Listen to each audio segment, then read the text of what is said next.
kill me. Alright folks, today we're exploring Meth Mountain, and behind me is a meth lab that blew up.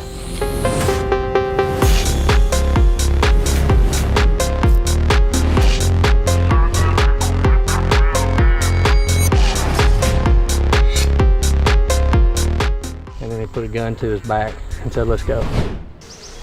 When you dive into rural communities around America, you come to discover that meth is remarkably easy to find. For the last few decades, American communities have been flooded with amphetamines. Let me take you up to speed on how this came to be. Meth was first synthesized in 1893 by a Japanese chemist. Over time, it became prescribed by doctors to help with things like weight loss, narcolepsy, and asthma. Due to its ability to keep soldiers awake and wired, it was the drug of choice for World War II combatants like Japanese kamikaze pilots and German blitzkrieg troops.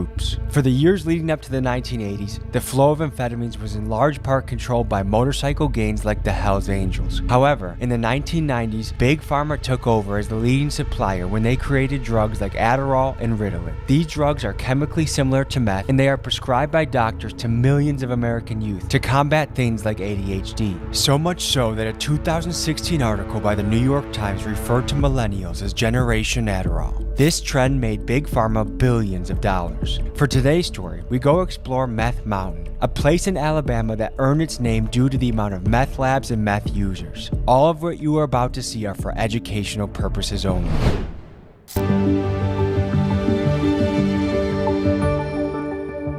We're here in Gadsden, Alabama, and we're waiting for our local contact, Lauren, and I just have a feeling she's pulling up in a pickup truck. What is this place known for? Just a regular neighborhood. When I first talked to you, you thought I was going to be asking you for money. Are there a lot of sketchy people asking you for money these days? Yeah. Has that increased a lot in the last few years? Yeah. Do you feel like the Biden administration is watching out for the people of Gadsden? Do you feel represented?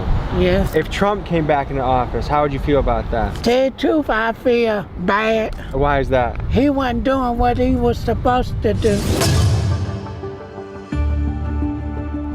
Where the heck are we right now? Atala. Atala? We're at Atala here, Gadsden over there. Were we just in kind of a sketchy area? Very sketchy. That's why I didn't even think about that Walmart, because I don't ever go to that Walmart.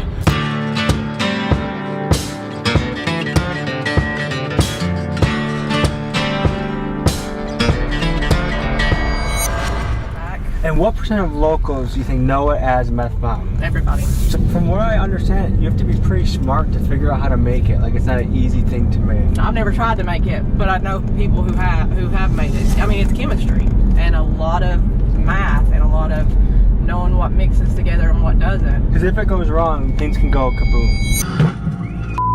Just feet from flames, a group of people rushing to get back. They believe people were cooking meth at the house. Something got out of hand, sparking flames, which then ignited several propane tanks, causing the Big Bang.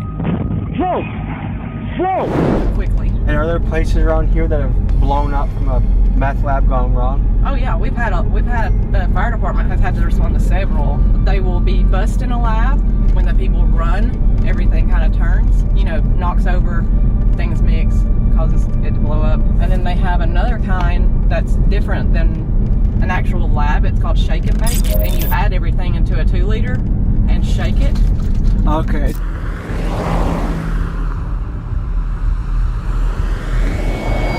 What percentage of people in this area do you think are into meth?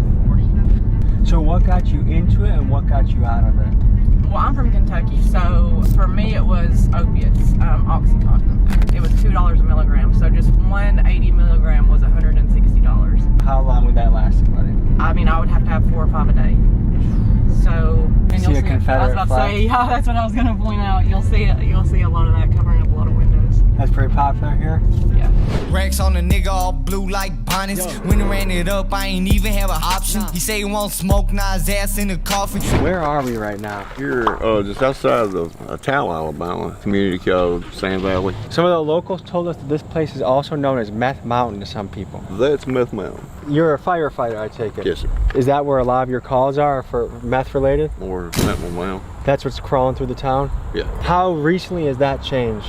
Within the past 2 years.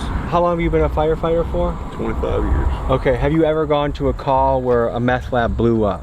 Yes. Tell me a story that comes to mind. House trailer that had the whole end blowed off of it. Had a female that was burning the place down. Being a fireman sounds nice, but I imagine some of the things you have to see are pretty tough for a man to see. Oh yeah, I have PTSD from it. What do you think could be done to help the fentanyl and meth crisis that's hitting here, but also hitting so many places in America? Close the borders. Why do you think the borders are as open as they are right now? Because the politicians got more worried about their money getting in their pockets than they're about the citizens. Everyone kind of feels like they're getting by the government.